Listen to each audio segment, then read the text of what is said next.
Latest updates के लिए ultra channels को सब्सक्राइब करें और बेल आइकन को प्रेस करें।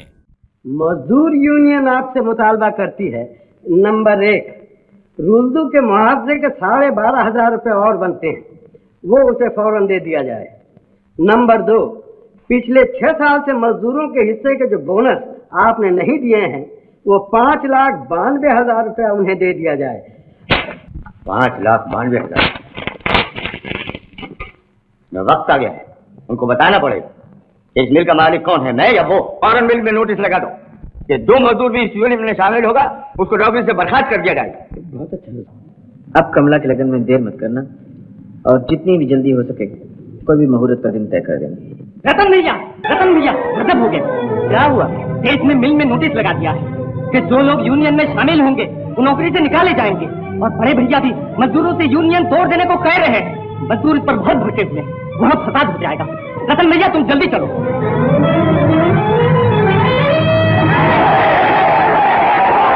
मैं सुननेवाली से नहीं डरता। अरे मैं तो इंसाफ की बात कर रहा हूँ, तुम्हारे भले की बात कर रहा हूँ। वो जो तुम्हारा लीडर बना फिरता है ना, मेरा ही तो भाई है। मैंने उससे भी 1000 दफे कहा है कि जो तुम कर रहे हो बहुत बुरा कर रहे हो, बहुत बुरा। तुम हमारे रतन भैया की बात मत करो। क्यों न करूं?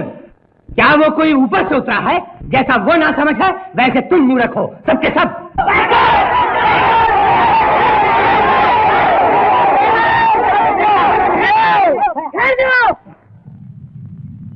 जैसे तुम्हें अपनी हर बात कहने का हक है, वैसे उन्हें भी अपनी हर बात कहने का हक है, और इस बात से उन्हें कोई नहीं रोक सकता, कोई नहीं रोक सकता। ये भैया पुराने आज जमाने के उन सच्चे और ईमानदार आदमियों में थे जो दुनिया भर को सच्चा और ईमानदार समझते हैं, और इसीलिए उनको सेठ जी की बेईमानी नहीं दिखाई देती। वो समझते हैं कि हम मालिक हमारे माई बाप हैं, और हम मजदूरों को उनके साथ बच्चों की तरह शांति और प्यार से रहना चाहिए, और ये बात ठीक है, हम भी यही चाहते हैं। लेकिन ताली एक हाथ से नहीं बज सकती। सिर्फ हमारे चाहने से क्या होता है जब सेठ जी में अपनी औलाद की तरह नहीं चाहते हैं। हमने देख लिया, उनको हमसे मोहब्बत नहीं है, उनको अपने रुपए से मोहब्बत। हाँ, तुम मजदूरों का धन लूट लूट कर ही तो सेठ जी ने सोने का महल बना लिया है ना, और ये अपनी आंखों से देख कर आया है। मैं पूछता हूँ, सेठ जी ने जो कहा है कि यूनियन तोड़ दो या नौकरी से निकाल दिए जाओगे, उसके बारे में तुम्हारा लीडर क्या कहता है? जो लोग हमें यूनियन तोड़ देने को कहते हैं, वो यूनियन का मतलब ही गलत समझते हैं। वो ये समझते हैं कि यूनियन सिर्फ इसलिए है कि मजदूरों से ये कहते तुम अपना काम मत करो, लेकिन वो ये नहीं जानते कि आज का मजदूर जाग उठा है, उसे अपनी बेपनाह ताकत का पता चल गया है, और वो ये बात कभी कबूल नहीं करेगा। आज का मजदूर काम के लिए अपनी जान तक लड़ाने को तैयार है, मगर उस काम के वक्त, उस काम के बदले में वो इंसानों की तरह जीने का अधिकार मांगता है। उसी अधिकार की रक्षा के लिए ये यूनियन बनाई गई है, और ये यूनियन मजदूरों की जिंदगी है। हम मर जाएंगे लेकिन यूनियन नहीं तोड़ेंगे। मजदूर यूनियन जिंदाबाद! करते रहो यूनियन जिंदाबाद। इस यूनियन जिंदाबाद के झगड़े में सबकी नौकरी चली जाएगी। मैं कहता हूँ टुकड़े टुकड़े को तरसोगे, भूखे मर जाओगे, भूखे मर जाएंगे, परवाह नहीं, मगर जुल्म नहीं देंगे। हम आपसे हड़ताल करते हैं। मेरी बात सुनो मेरे भाइयों, ये जोश का वक्त नहीं है, हमारे इम्तिहान का वक्त है। इस वक्त हमें हर बात सोच समझ कर पूरी जिम्मेदारी के साथ करनी चाहिए। हमें सेठ जी के पास जाना चाहिए, उन्हें समझाने की कोशिश करनी चाहिए, उनसे हाथ जोड़ के कहना चाहिए कि सेठ जी जो आप कर रहे हैं वो नाजायज है, आप अपना हुक्म वापस ले लें। तो आप लोग शांति से अपने अपने घरों को जाएं। मैं आज ही उनसे मिलने की कोशिश करूंगा। सेठ जी नमस्ते। सेठ जी रतन क्यों आए हो, क्या काम?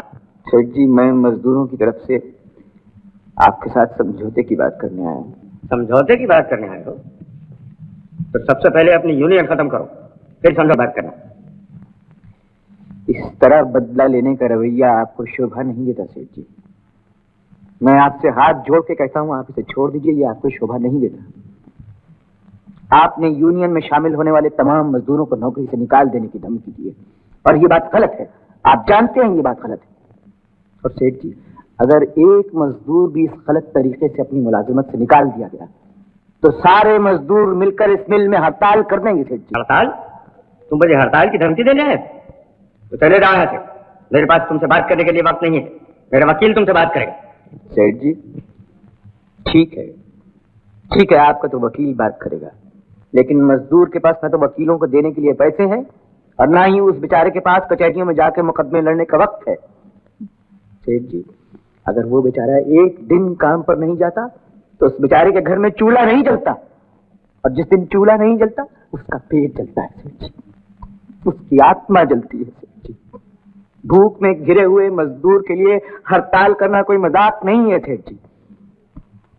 देखिए सेठ जी, जिस हड़ताल से न हमको कोई फायदा है, न उससे आपको कोई फायदा है, न उससे देश को कोई फायदा है, ऐसी हड़ताल पर आप हमें क्यों मजबूर करते हैं सेठ जी? देखो रतनलाल, जिस आदमी को मेरी मिल में हड़ताल करने का शौक है उसको जेल जाने के लिए भी तैयार रहना चाहिए, समझे?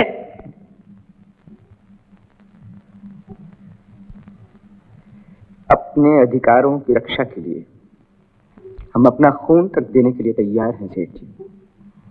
नमस्ते। अरे माँ, देख लिया तूने? सबका बेड़ा गर्क कर दिया है तेरे लाडले ने। अरे सबकी रोजी बंद करा दिया उसने। क्या किया है उसने? अरे उसने नोटिस दे दिया है, नोटिस। सेठ को हड़ताल का नोटिस दे दिया, हड़ताल का। जानती हो उसका नतीजा क्या होगा? सेठ फौज बुलवाकर गोली चलवा देगा, गोली। क्यों चलवाएगा गोली? इस मिल को बेचारा दिन रात पसीना बहाकर उसकी मिल चलाते हैं, इसलिए कि अपनी मेहनत का हक मांगते हैं। देखा, तुम भी हो गई ना उसकी तरफ। मैं किसी की तरफ नहीं, सिर्फ इंसाफ की तरफ हूँ। गृहस्थी की माया ने तेरी आंखों पर पर्दा डाल दिया है रामलाल, इसीलिए तुझे दिखाई नहीं देता कि रतन हमेशा इंसाफ की बात करता है। तुम क्या समझो इंसाफ को माँ? कल जब पुलिस उसे पकड़ कर ले जाएगी तो कोई उसकी तरफ नहीं होगा, वो गोली से उड़ा दिया जाएगा, गोली से। गोली से उड़ा दिया जाएगा? क्यों? उसे क्यों उड़ाएंगे? उससे कहो मुझे उड़ा दे पहले गोली से, क्योंकि मैंने उसे जन्म दिया है, मैं उसकी माँ हूँ। उससे पहले मैं मरूंगी। मुझे मेरे बेटे के पास ले चलो।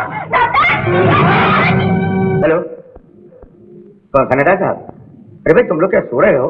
कल हमारे मजदूर तमाम हड़ताल करने वाले हैं, कुछ जलूस वलूस की तैयारी कर रहे हैं, अगर कहीं बलवा हो गया तो? आप फिक्र न कीजिए सेठ जी, मैंने कल के लिए सारा बंदोबस्त कर दिया। बंदोबस्त की क्या जरूरत है? उस रतनलाल को हवालात में बंद कर दो, बाकी सब अपने आप झाग की तरह बैठ जाएंगे। रतनलाल को गिरफ्तार कर लो? ये कैसे हो सकता है? कानूनी तौर पे। कानून वानून क्या? किसी भी इल्जाम में पकड़ के उसको अंदर बंद कर दो, बस। माफ कीजिए सेठ साहब, हम कानून के खिलाफ नहीं जा सकते। कानून के खिलाफ नहीं जा सकते? आजकल पुलिस वाले बिल्कुल बेकार हो गए।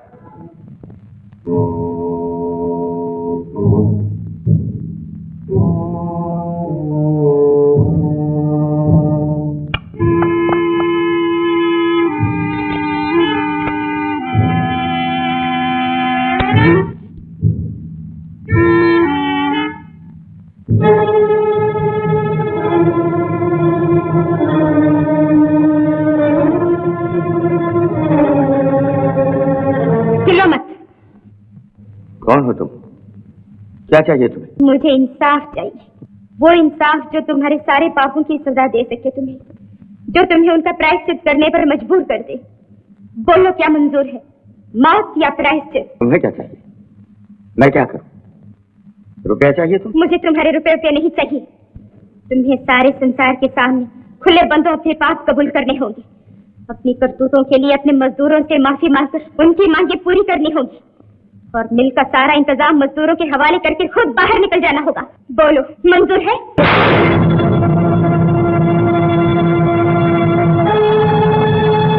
अब कहो तुम अपनी शर्त।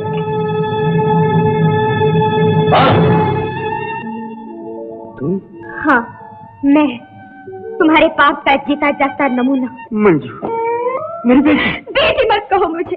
तुम्हारी इन्हीं मीठे लफ्जों के जाल में फंसकर मेरी माँ जिंदगी भर सहकती सिसकती मर गई। मर गई? मरी नहीं, वो मार डाली गई।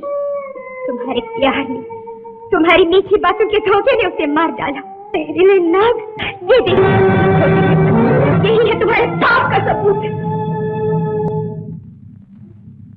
तुम ठीक कहती हो मंजू, मैं बड़ा पापी हूँ। मैंने तुम्हारी माँ को धोखा दिया है, तुम्हें धोखा दिया है, और उन गरीब मजदूरों को जिन्होंने अपना खून और पसीना मेरे लिए किया है, उनको भी रुपए के लालच में धोखा दिया। इसका प्रायश्चित कैसे होगा ये मैं नहीं जानता, लेकिन इतना जरूर कर सकता हूँ कि जो कुछ मैंने उन गरीबों का खून चूस के पैदा किया है इसी वक्त वापस कर सकता हूँ। तो अच्छा।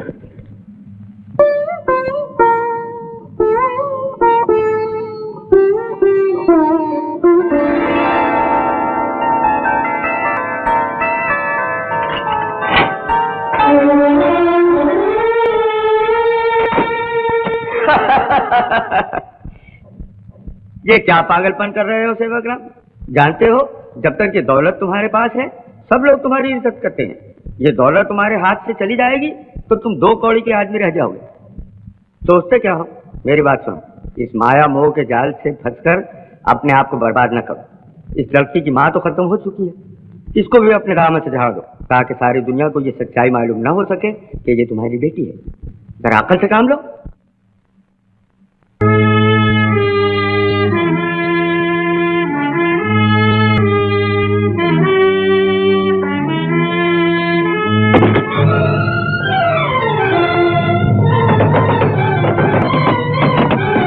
कौन है वहाँ?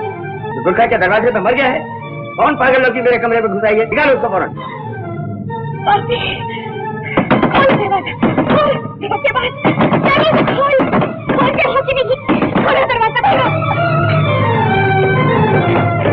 बगली निकल बाहर।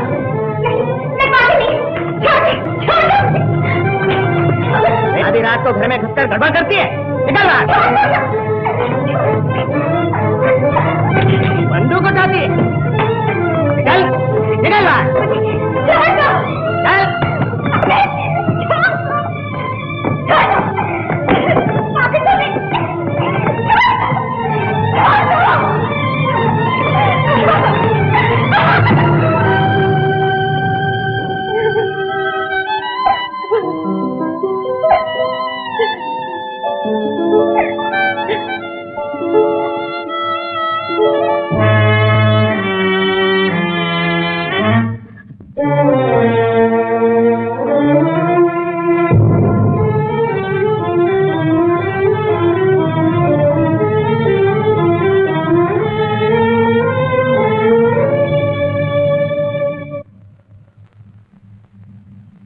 कल सुबह हमारी हड़ताल शुरू हो गई।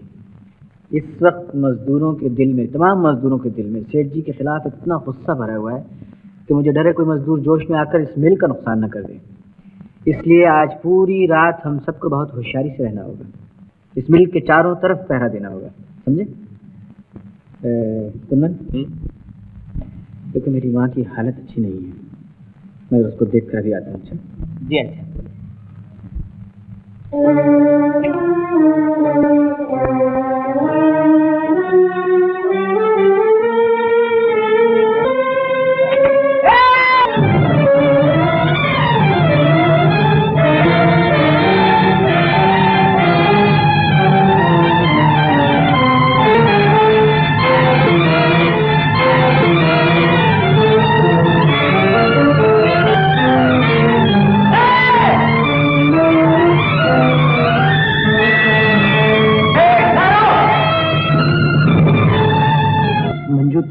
मुझसे दूर रहो रतन, तुम्हारी मंजू मर चुकी है। छोड़ दो मुझे। क्या हो गया है तुम्हें मंजू? तुम पागल हो गई हो क्या? हाँ मैं पागल हो गई हूँ। तुम अपने आदर्शों के लिए पागल हो, सेठ जी अपने दौलत के लिए पागल है और मैं इस जालिम से बदला लेने के लिए पागल हूँ। जाने दो मुझे मंजू। छोड़ दो मुझे। तुम्हारी तबीयत ठीक नहीं है मंजू, तुम चलो मेरे साथ। कहाँ चलो? अब मेरे लिए संसार में कोई जगह नहीं रही। माँ का घर नहीं रहा, बाप ने धक्के देकर घर से निकाल दी। कैसी हो तुम? उस पापी ने जो आग मेरी माँ के जीवन में लगाई है, उस आग में मेरा जीवन, मेरा घर बार, मेरा सब कुछ जल गया है और उसी आग में मेरे जालिम की मिल उसका सब कुछ जला दूंगी। मंजू, मैं अपनी माँ का बदला लूंगी, मैं अपनी माँ का बदला लूंगी। छोड़ दो मुझे, जाने दो मुझे, छोड़ दो, जाने दो।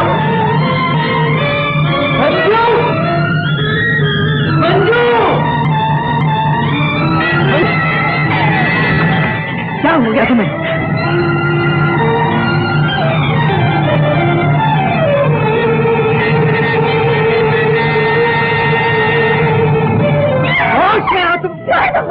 तुम कौन होते हो मुझे रोकने वाले? छोड़ दो मंजू, ये मिल हजारों गरीबों की माँ है, उनके बच्चों की रोजी है। अपने क्रोध के लिए इसे बर्बाद करने का तुम्हें कोई अधिकार नहीं। हाँ मुझे अधिकार है, मुझे अधिकार है। मंजू,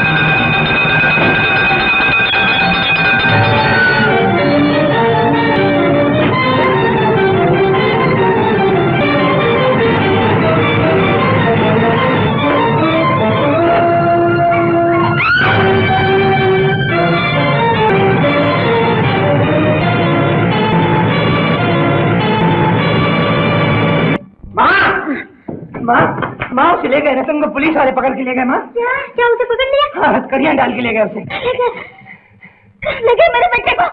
रतन, रतन! देखते क्या हो, किसी तरह रतन को ले आओ, नहीं तो माँ उसके लिए तड़पती हुई चली जाएगी। मेरी माँ मर रही है सेठ जी, मेरी माँ। उसे एक बार अपने रतन को देख लेने दीजिए। मैं कुछ नहीं कर सकता। वो मेरी लाखों की जायदाद को आग लगाए और मैं उसे रिहा करा दूं। ये झूठ है सेठ जी, ये झूठ है। मैं कसम खा के कहता हूँ कि मेरा रतन ऐसे कभी नहीं सकता। मैं सच कहता हूँ, आपसे किसी ने झूठ कहा। सच और झूठ का फैसला अदालत करेगी। ऐसा पत्थर दिल न करो सेठ जी। अगर मेरी माँ उसे देखे बिना मर गई तो उसकी आत्मा भटकती रहेगी सेठ जी। मैंने 20 वर्ष तक वफादारी से आपकी खिदमत की है, उसके बदले में सिर्फ इतना मांगता हूँ सेठ जी कि मेरी माँ की आखिरी ख्वाहिश पूरी कर दीजिए। मैं मरने वालों की आखिरी ख्वाहिशें पूरी करने के लिए यहाँ नहीं बैठा हूँ। सेठ जी, मेरी माँ तुम्हारी माँ। ये ठोकर तूने मुझे नहीं लगाई सेठ, मेरी वफादारी को लगाई है। इस ठोकर से तूने मेरी आंखें खोल दी हैं। आज मुझे तेरा असली रूप दिखाई दे रहा है। अब मुझे इस बात का भी विश्वास हो गया है कि रतन बेगुनाह था। तूने उसे झूठे इल्जाम में फंसा दिया है। रतन ठीक कहता था, तू कमीना है, तू दगाबाज है, तू जहरीला नाग है। क्या बदतमीजी है रामलाल? अरे कोई है दरबार? जबान क्या करेगा सेठ? मैं रतन नहीं जो शांति से काम लूं। मैं रामलाल हूँ, रामलाल। मैं जहरीला कगल अपने हाथ से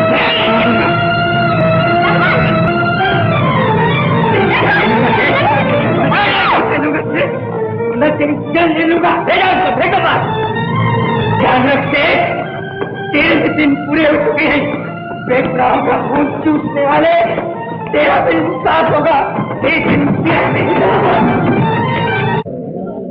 खामोश।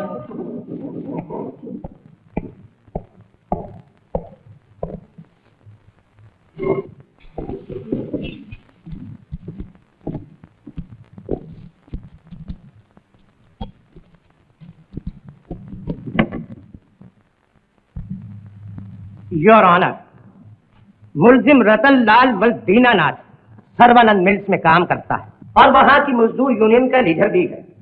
इसीलिए सेठ सेवक राम मालिक सर्वानंद मिल्स और मुलजिम के दरमियान दुश्मनी पैदा हो चुकी है। चुनांचे इसी दुश्मनी की बिना पर अपने मालिक को नुकसान पहुंचाने की नीयत से मुर्ख 7 जुलाई मंगलवार को रात के 10:15 बजे मुलजिम ने एक जलती हुई मशाल लेकर सर्वानंद मिल्स को आग लगाने की कोशिश की।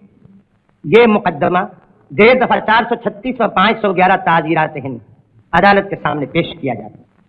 मुलजिम रतनलाल, क्या तुम इकबाल जुर्म करते हो? जी नहीं, मैंने ऐसा कोई जुर्म नहीं किया। इस्तगासा के गवाह पेश किए जाए। सेठ सेवक राम मालिक सर्वानंद मिल्स।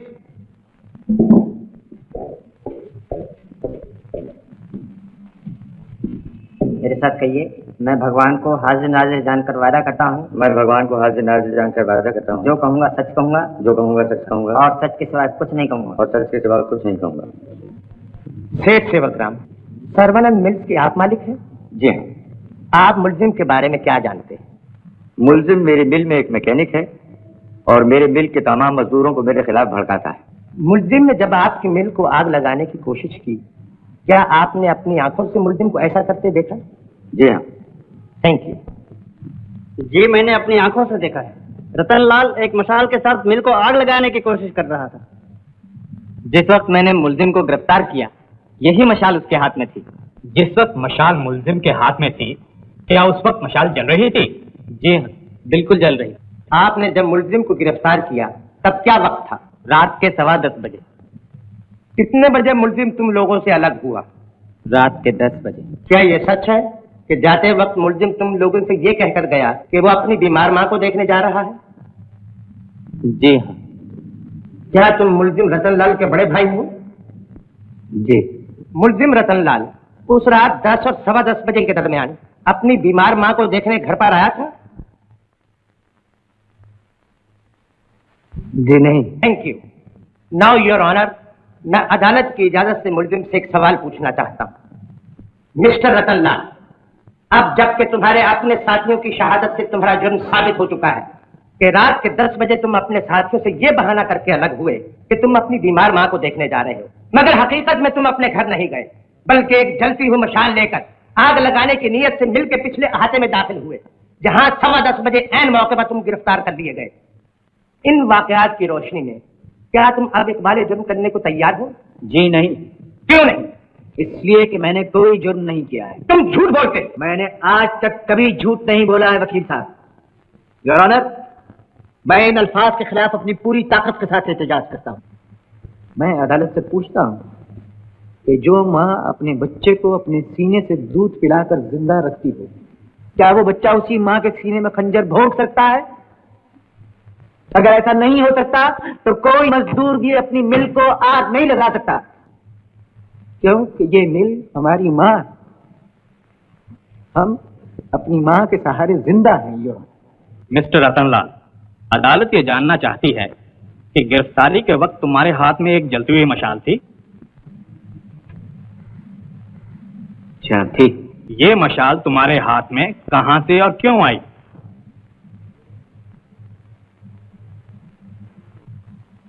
क्या तुम जानते हो कि तुम्हारी खामोशी तुम्हें बेगुनाह साबित नहीं कर सकती? अदालत ये वाज़ेह कर देना चाहती है कि जो जुर्म तुम पर आयद किया गया है उसके लिए कानून तुम्हें 7 बरस कैद की सजा दे सकता है। इसलिए तुम्हें अपनी सफाइश पेश करने का यही मौका है। बताओ, वो जलती हुई मशाल तुम्हारे हाथ में कैसे और क्यों आई? रतन, रतन बोलता क्यों नहीं? रतन कुछ तो बोल। रतन क्या हुआ? सब कुछ बताया था क्यों नहीं? रतन, ऑर्डर, ऑर्डर। रतन तेरा भाई तेरे पाँव पड़ता है। रतन, रतन अभी भी बोल दे। रतन वक्त है। जज साहब मेरा भाई बेगुनाह है। जज साहब, रतन कुछ बोल। रतन, रतन तू बोलता क्यों नहीं? अपने भाई की हालत पर तरस कर, घर पे बच्चे तेरे बगैर रो रहे हैं, उन पर ही कुछ दया कर। बोल रतन, बोल, मैं तेरे पाँव पड़ती। नहीं भाभी, ऐसा मत करो। माँ चली गई है, अब तू मेरी भाभी नहीं मेरी माँ भी हो। तुम्हें इस ऊंचे नाते की कसम है भाभी, तुम सच सच बताओ, क्या एक औरत के पास उसकी इज्जत से बढ़कर भी कोई चीज है?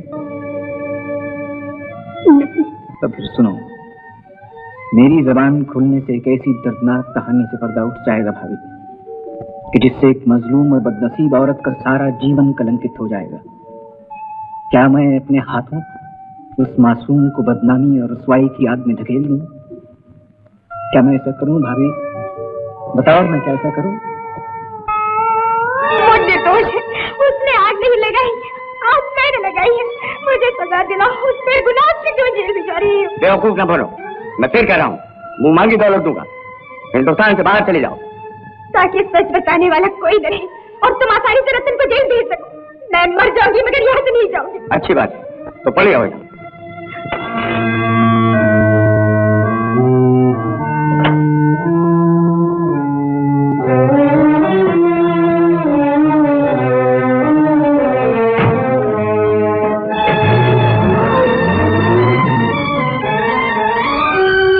रतन भैया निर्दोष है। रतन भैया निर्दोष है।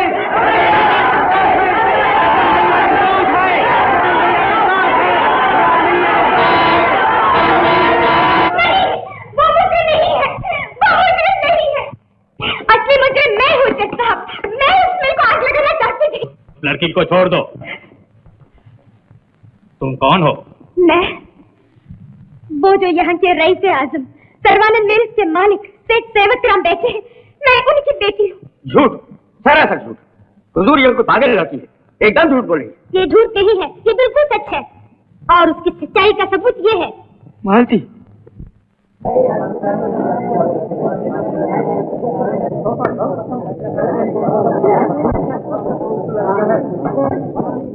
अदालत के सामने जो नई शहादतें पेश की गई हैं, उनकी रोशनी में ये पूरी तरह साबित हो गया है कि मुल्जिम बेगुनाह है। चुनांचे ये अदालत मुल्जिम को बाइज्जत बरी करेगी।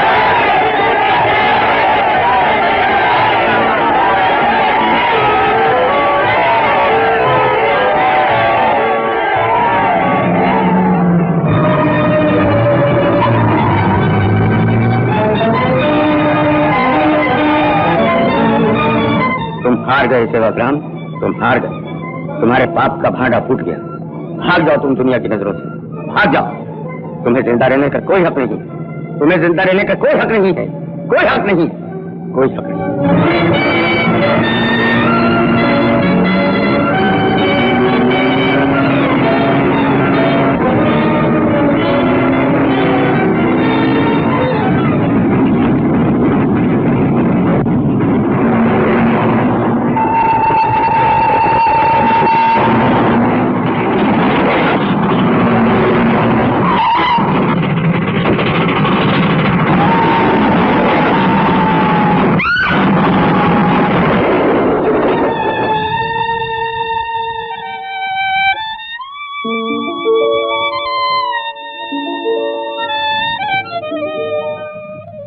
मुझे तुमने क्यों बचा लिया? मुझे जिंदा रहने का कोई हक नहीं। मेरे जैसे आदमी का खत्म हो जाना ही अच्छा था। सेठ जी, किसी इंसान का भी खत्म होना अच्छा नहीं है। खत्म तो होनी चाहिए उसकी बुराई, उसका छोटापन, उसके खुदगर्जी। हम तो सिर्फ ये चाहते हैं सेठ जी कि हमारा और आपका अमीर या गरीब का रिश्ता न रहे, मालिक या मजदूर का रिश्ता न रहे, बल्कि हम दोनों के दरमियान एक इंसान और इंसान का रिश्ता कायम हो। हम तो ये चाहते हैं।